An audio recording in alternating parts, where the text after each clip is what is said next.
साथियों, यदि आपकी मेष राशि है तो यह सप्ताह 10 नवंबर से 16 नवंबर बड़ा विशेष रहने वाला है। आपके घर परिवार में और निकटस्थ जो है परिवार के सदस्यों में आपके मांगलिक कर्म का आयोजन हो रहा है, उसमें आप फुल्ली आनंद ले रहे हैं और विशेष समय बना हुआ है। ऐसा इसलिए बना हुआ कि आपके सेकंड त्रिकोण में, फर्स्ट त्रिकोण, सेकंड त्रिकोण, थर्ड त्रिकोण और फोर्थ त्रिकोण, चार जो केंद्र होते हैं, प्रथम, चतुर्थ, सप्तम और दशम, इनके जो त्रिकोण बनते हैं, प्रथम के त्रिकोण, पंचम, नवम, सभी को जो देखते हैं, अगर मुख्य जिसको बनाना हो उस भाव को मुख्य मानते हुए, लग्न मानते हुए हम त्रिकोण मानते हैं। तो आपके परिवार के जो स्थान है चतुर्थ, सुख स्थान, उसका जो त्रिकोण बनता है उसमें विशेष स्थिति बनी हुई है। तो आपको घर परिवार में समृद्धि और विशेष मांगलिक आयोजनों के कार्यक्रम आयोजन हो रहे हैं और आपका विशेष उसमें सम्मान बढ़ रहा है। मैं पंडित लोकेश पालीवाल आपके समक्ष उपस्थित हूँ 10 नवंबर से 16 नवंबर तक का साप्ताहिक चंद्र कुंडली से फलादेश लेकर। सप्ताह के हम जो बताते हैं फलादेश, वह चंद्र विचरण से बताते हैं। चंद्र विचरण इस सप्ताह में मिथुन, कर्क, सिंह और कन्या, इन चार राशियों के ऊपर गोचर भ्रमण करेंगे चंद्रमा। तो इस सप्ताह में विशेष क्या होने वाला है? तो आपका कद, आपका सम्मान, पद प्रतिष्ठा परिवार में और बाहर दोनों जगह विशेष बढ़ने वाला है और विशेष सम्मान आप प्राप्त करने वाले हैं।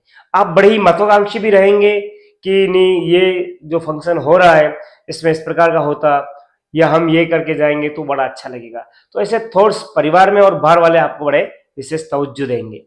फिर सेकेंड नंबर पे हम देखें इस सप्ताह में, तो चतुर्थ जो है चंद्रमा जब यहाँ आ जाएंगे तब गजकेसरी योग बन रहा है और चतुर्थ चंद्रमा भी रहने वाला है। तो आपको घर परिवार में जो पूछे उसको राय देनी है। आप आगे चलकर यदि आप अपनी राय व्यक्त करेंगे, देंगे, उसका महत्व नहीं रहेगा। तो आपको इस बात का विशेष ख्याल रखना है कि आपका जो कद है, पद है, प्रतिष्ठा है, उसको विशेष कायम करना चाहते हैं तो पूछने के ऊपर रिप्लाई करें तो अच्छा रहेगा। अनायास आप जो है राय देंगे तो उसका महत्व कम हो जाएगा। फिर देखते हैं कि नेक्स्ट क्या रहने वाला है। तो आपको अपने परिवार में संतान संबंधी चिंताएं रहेगी। हो सकता हो कि उनके कैरियर के प्रति या विवाह के प्रति। तो निश्चित तौर पर आपको इस बात से सजग रहना है, सोच समझकर खर्च करना है, आय के अकॉर्डिंग आपको खर्च करना है। निश्चित तौर पर अच्छा रहेगा, आपके हित में रहेगा। फिर जब नेक्स्ट लास्ट में जब चंद्रमा रिपु स्थान पे आ जाएंगे तो आपके कर्मों को देखते हुए लोग आपसे राग द्वेष करेंगे। इसका काम कैसे अच्छा हो रहा है और ऐसा क्यों कर रहा है, इसकी छवि इतनी सुंदर क्यों है, इसकी गुडविल इतनी अच्छी क्यों है। तो अज्ञात रूप से वो आपको डैमेज करना चाहेंगे। तो निश्चित तौर पर आप इस कान से सुने, उस कान से निकाल दें और अपने कर्म पर फोकस रखेंगे, अच्छा रहेगा। शत्रुओं को तवज्जो नहीं देनी है, अपने कार्य पर फोकस करना है। अगर ऐसा करेंगे निश्चित तौर पर आपकी विशेष छवि कायम रहेगी। फिर विशेष बात करेंगे इसी सप्ताह में, आप देखेंगे लास्ट में 16 तारीख को सूर्य अपना राशि परिवर्तन कर रहे हैं, जो कि तुला राशि से हटकर वो वृश्चिक राशि में जा रहे हैं। तो उसका प्रभाव हमें नेक्स्ट वीक में देखने को मिलेगा। साथ ही इस सप्ताह में मंगल, बुध, गुरु कोई वक्री हो रहे हैं, अस्त हो रहे हैं। तो इसका जो प्रभाव है यह निश्चित तौर पर आने वाले समय पे अगले सप्ताह में आपको विशेष देखने को मिल सकता है। अस्त होते ही या वक्री होते ही वो तत्क्षण फल प्रतिपादित नहीं कर देते हैं। तो इसलिए आपको विशेष निकटस्थ आपको इसके फल देखने को प्राप्त रहेंगे। क्या क्या रहेंगे? तो मंगल से आपको भूमि, भवन, वाहन, जो इनके संबंध में आप कुछ भी कार्य करते हैं निश्चित तौर पर सोच विचार कर कार्य करना चाहिए और 2-3 जनों से मंत्रणा करें, फिर आप कार्य करें। वाणी आप सोच समझकर तोल मोल कर बोले, अच्छा रहेगा।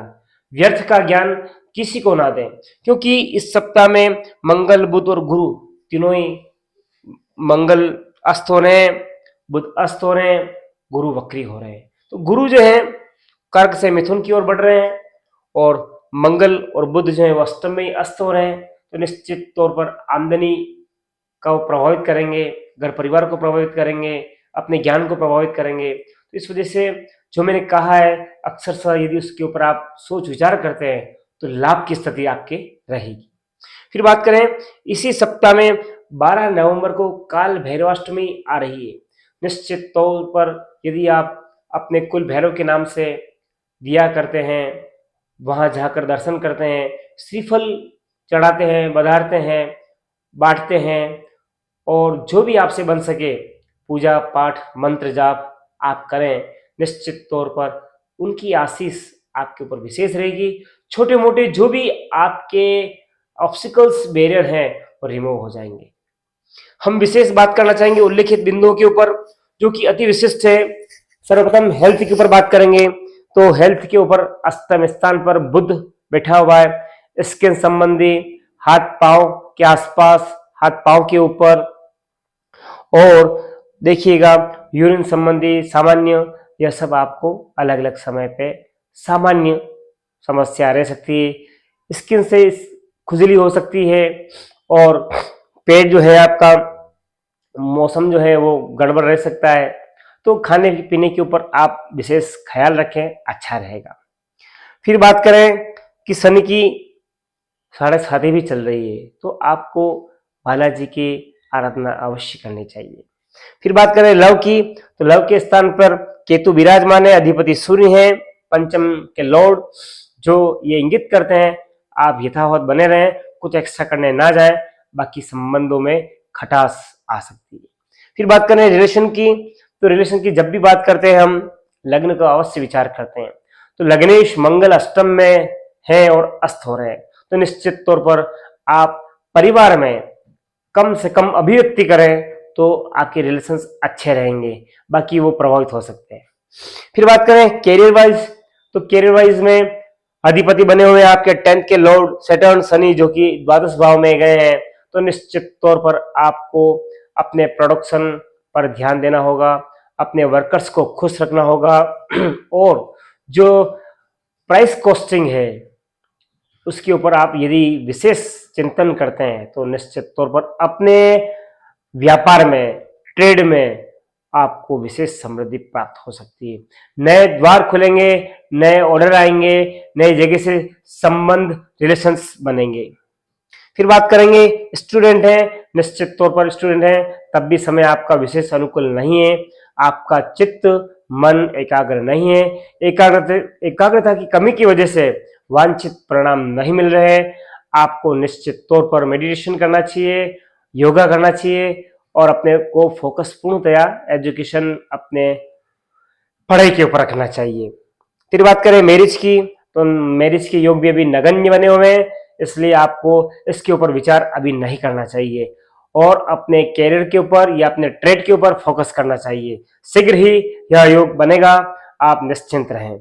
फिर बात करें क्या लकी टिप है हमारे इस सप्ताह के लिए जिसको कर कर हम विशेष लाभान्वित हो सकते हैं, तो निश्चित तौर पर आपको भगवान सूर्य को जल चढ़ाना है और उस जल में सूर्य बिंब का दर्शन करना है एवं अपने पिताश्री को नमन करना है, दोग लगना है और कोई हैंडीकैप यदि हो तो उसकी सहायता आप अवश्य करें।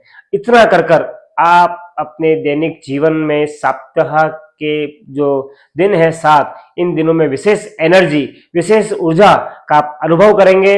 आपके कार्य अनायासी सुसंपन्न सुसफल बनेंगे। धन्यवाद। मेरी बातें आपको अच्छी लगी हो शेयर करें, लाइक करें, चैनल को सब्सक्राइब करें। धन्यवाद।